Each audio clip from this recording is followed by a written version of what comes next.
નમસ્કાર મિત્રો, આજના સમાચારમાં તમારું સ્વાગત છે। દેશ, દુનિયા અને ગુજરાતના તાજા, મોટા અને સૌથી મહત્વના સમાચાર જાણીએ તે પહેલાં તમે ચેનલમાં નવા હોય તો ચેનલને જરૂરથી સબસ્ક્રાઇબ કરી અને વિડીયોને લાઇક કરી દેજો।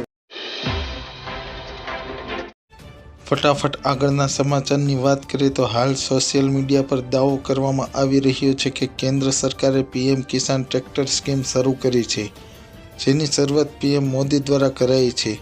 સોશિયલ મીડિયા પર દાવો કરવામાં આવ્યો છે કે આ યોજના હેઠળ સરકાર ટ્રેક્ટરની ખરીદી પર સબસિડી આપી રહી છે। પરિણામે આ સમાચાર વાંચનાર ખેડૂતો તેની પર વિશ્વાસ કરવા લાગ્યા છે।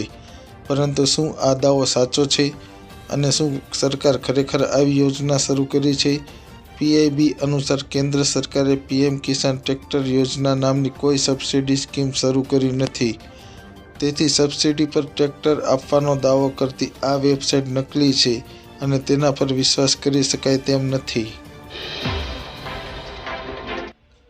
ફટાફટ આગળના સમાચારની વાત કરીએ તો હવામાન વિભાગે એ પણ જણાવ્યું છે કે ગરમીની સાથે સાથે ઉત્તર ગુજરાત કોસ્ટમાં ઉત્તર પશ્ચિમી પવન ફૂંકાશે।